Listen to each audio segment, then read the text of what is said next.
Boa tarde a todos nossos amigos ouvintes do vlog do Conde Lope de Villanueva.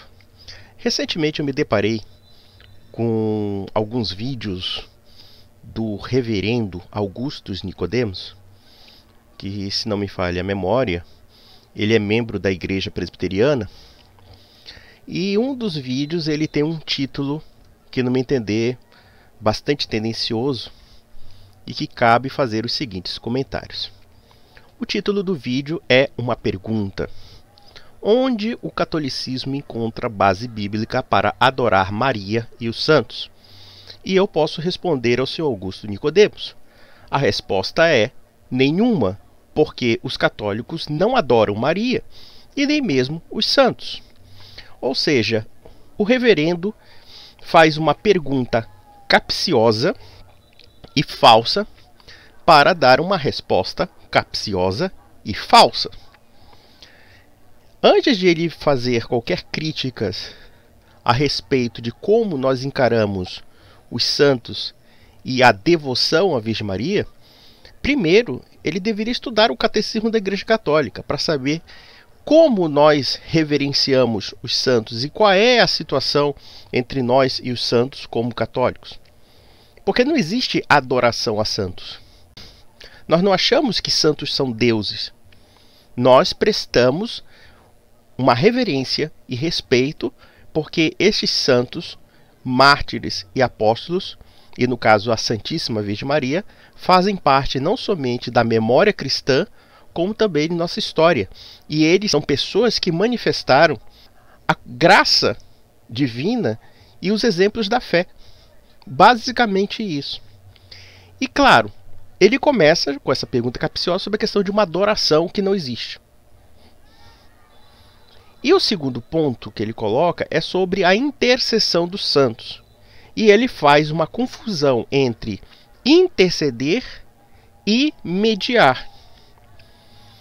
Aí eu coloco para vocês a seguinte questão: como vocês tiveram contato com a mensagem de nosso Senhor e Salvador Jesus Cristo? Resposta: através dos apóstolos e através da igreja. Ou seja, Jesus Cristo deixou pessoas que intercedessem por ele para falar em nome dele. Isso também está na Sagrada Escritura.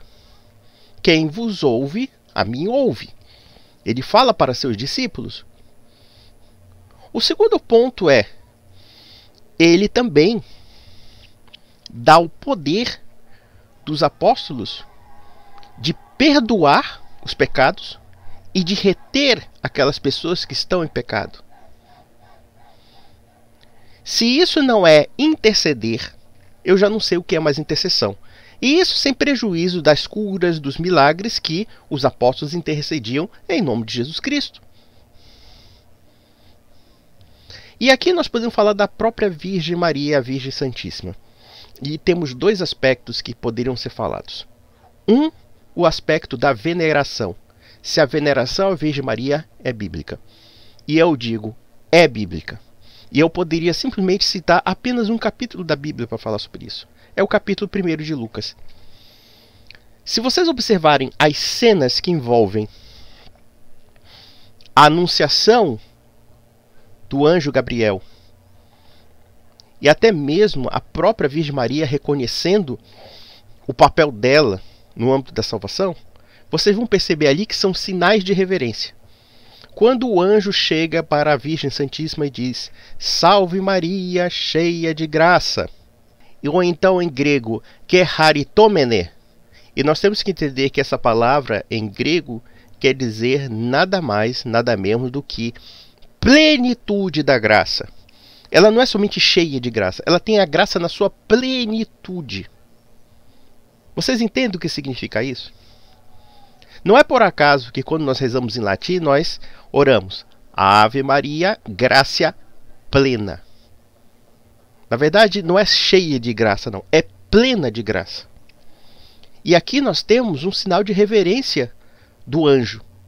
Para um anjo reverenciar uma criatura, é porque essa criatura era simplesmente especial. Não era qualquer pessoa. Tem muito protestante Zé Mané tratando a Virgem Maria como se fosse uma incubadeira, como se fosse uma mãe de aluguel, como se fosse uma pessoa completamente insignificante que foi escolhida por Deus de uma forma casuística. Isso é completamente absurdo. Se nós temos a primeira cena do anjo que fala e anuncia a Virgem Maria iria conceber Deus em pessoa, nós temos uma segunda cena quando Isabel, prima de Maria, a recebe em casa e Isabel, cheia do Espírito Santo, diz: que muita honra eu tenho à mãe do meu Senhor. E aqui nós temos que perguntar a seguinte coisa: que Senhor a ela se refere? Ao Senhor Deus, ao Cristo que estava sendo concebido por Maria. E vejam que Isabel, cheia do Espírito Santo, e ela estava grávida, o seu filho começa a bater de alegria, por conta da presença de Nosso Senhor e Salvador Jesus Cristo no ventre de Maria. Quer dizer, nós temos duas situações de reverência, mas de reverência especial. E a terceira cena, que envolve a grandiosidade da pessoa que é Maria, em que ela diz: a minha alma engrandece no Senhor, porque Ele levou a baixeza da sua serva, e eu serei lembrada por todas as gerações. Evidentemente que são gerações católicas ou então cristãs ortodoxas, e não os protestantes, incluso o senhor Augustus Nicodemos, que não entende a importância da santidade. Mas nós temos um outro problema quando ele fala da questão da intercessão. E muitos protestantes nos questionam: como os mortos podem interceder pelos vivos se os santos estão mortos? O protestante não entende a eclesiologia católica.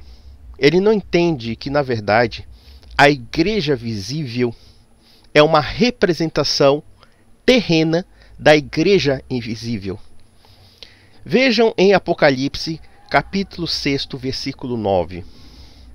Nós temos uma cena em que João tem uma visão dos santos mortos por amor a Cristo, ou seja, os mártires. São santos e mártires que estão reunidos em torno do altar do Cordeiro, e essas pessoas imploram para que o nosso Senhor vingue o sangue derramado por amor a Deus e por amor a Cristo. Quando é que você vai voltar para vingar o nosso sangue? E depois de todo esse procedimento, nós temos o quê? Que as orações dos santos são elevados como incensos e eles têm efeito sobre o mundo. Nós temos aqui uma representação bíblica daquilo que você ora no credo, a comunhão dos santos. Ou seja, esses santos estão orando por nós na eternidade. Esses santos que os protestantes acham que estão mortos, na verdade eles estão vivos em alma, próximos de Deus. E nós guardamos a reverência não somente a eles, como nós sabemos que, pelo fato de eles estarem próximos de Deus e estão na graça de Deus, eles podem, como parte da igreja, nos escutar e interceder por conta das nossas orações. Se nós não entendermos a igreja neste sentido, então nós não vamos entender a intercessão dos santos.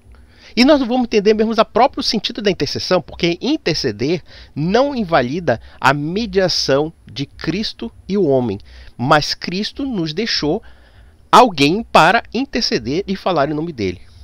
Os apóstolos, a igreja, que deu a mensagem evangélica durante 2000 anos, e não só a mensagem evangélica, mas a própria Sagrada Escritura. Mas é muito difícil o protestante entender isso, por uma razão muito simples, porque ele já abandonou a igreja. Os protestantes, eles não têm unidade na fé, eles têm unidade na falta de fé. E qual é a falta de fé que eles têm? É a falta de fé na igreja. Eles odeiam a igreja porque odeiam a fé nela. Porque no fundo eles não querem admitir que existe uma autoridade que está acima deles. Que existe uma autoridade que pode falar em nome do cristianismo e que não sou eu pegando a Bíblia de uma forma isolada e criando a minha interpretação particular. Esse que é o grande problema do protestantismo. Que na verdade se tornou protestantismo. Porque o protestantismo é uma pluralidade de opiniões. Mas a verdade acaba sendo prejudicada. E aí temos um outro aspecto de um outro vídeo que eu vi do Sr. Augusto Nicodemos,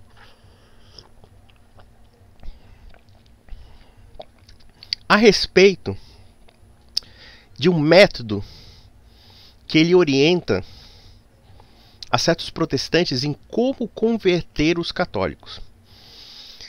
E me pareceu aquilo ali, me desculpa, com todo o respeito que muitas pessoas têm pelo Augusto Nicodemos, mas os métodos que ele explanou para ensinar a induzir as pessoas a serem protestantes ou reformadas ou simplesmente a não serem católicas, me pareceram muito pueris. E não somente pueris, me pareceram até maledicentes. Primeiro porque ele faz aquele jogo típico do protestante de querer contrapor a escritura contra a autoridade e a tradição da igreja.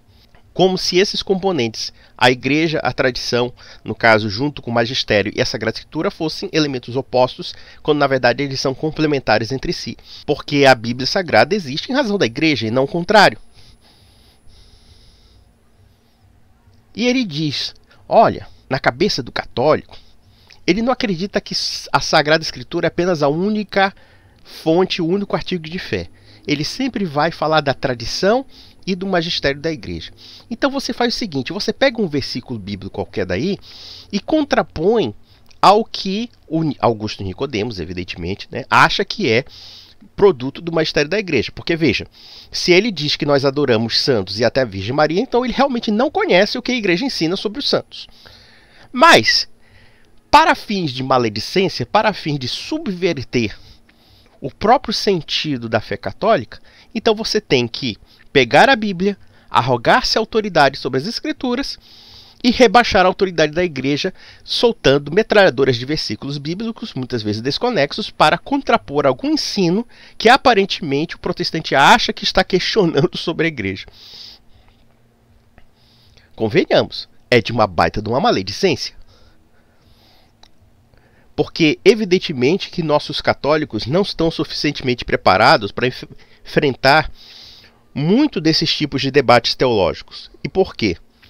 Porque grande parte não foram suficientemente catequizados. E também não foram suficientemente orientados sobre essas artimanhas que os protestantes fazem. Ou seja, contrapor a Escritura contra a Igreja Católica. Como se a Igreja Católica tivesse adulterado as Escrituras ou o ensino das Escrituras. Mas o grande problema, e é sempre a velha pergunta, a pergunta que nenhum protestante responde para mim. Isso é que é o mais incrível. Se a igreja está errada, se a igreja é apóstata, se a igreja é falsa, se existe uma falsa igreja, há dois problemas aqui que você nunca vai me responder. Se a igreja é falsa, então onde é que está a igreja verdadeira? E se essa igreja verdadeira existe, ela não pode existir a partir do século XVI. Ela tem que existir a partir da época apostólica. Se a partir da época apostólica até o século XXI você me detectar uma igreja que detém uma ortodoxia e que possa contrapor a fé católica, por favor, me cite uma dessas igrejas. Você não vai citar, porque nenhuma igreja protestante surgiu antes do século XVI. Já começa por aí.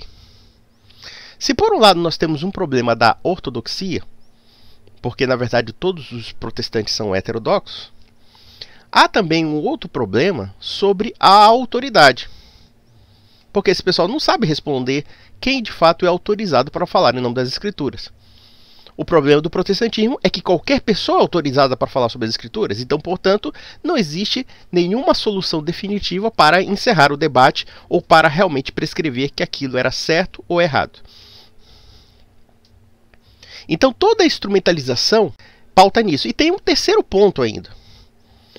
Se a Igreja Católica é falsa, se a Igreja Católica é apóstata, se a Igreja Católica está tão errada assim no seu ensinamento, então por que a Sagrada Escritura, que é um ensino escrito da Igreja no âmbito dos evangelhos, enfim,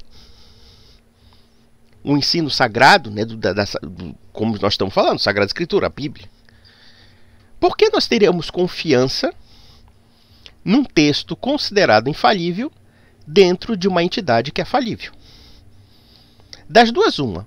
Ou você vai ter que duvidar da seriedade da Sagrada Escritura e começar a questionar realmente se ela é válida ou não, ou então você vai ter que admitir que, dentro dos aspectos doutrinários de fé e moral, a Igreja ela goza de infalibilidade. Porque quando ela afirmou que a Bíblia era assim e não assado, é porque ela gozava, dentro da orientação do Espírito Santo, dentro da Sagrada Tradição, dentro dos ensinos apostólicos, de que ela estava certa, e ela estava certa absolutamente. São essas questões que eu acho que o Augusto Nicodemos nunca responderá. Nunca responderá a você. Ele sempre vai nessas artimanhas. Primeiro, pressupor que nós adoramos santos. Ele faz uma pergunta falsa sobre um juízo falso que ele tem dos católicos para ter uma resposta falsa que ele ensina para os católicos e também para os não católicos, principalmente para os presbiterianos que não conhecem também a doutrina católica. Por outro lado, você tem a questão das artimanhas de manipular a Sagrada Escritura. Observem, por exemplo, que isso lembra muito Irineu de Lyon, quando debatia com os gnósticos. Irineu de Lyon falava isso no Adversos Hereses, contra as heresias. Quando nós debatemos com os gnósticos e mostramos que aquilo não está conforme a tradição, eles apelam às escrituras. E quando nós mostramos pelas escrituras que eles estão errados, eles dizem, não é bem assim, e não sei o quê. Bom, eu acho que Augusto Nicodemos tem muito mais escola nos gnósticos, no segundo século da história cristã, do que realmente da verdadeira ortodoxia e da sã doutrina. Então, meus amigos, um grande abraço.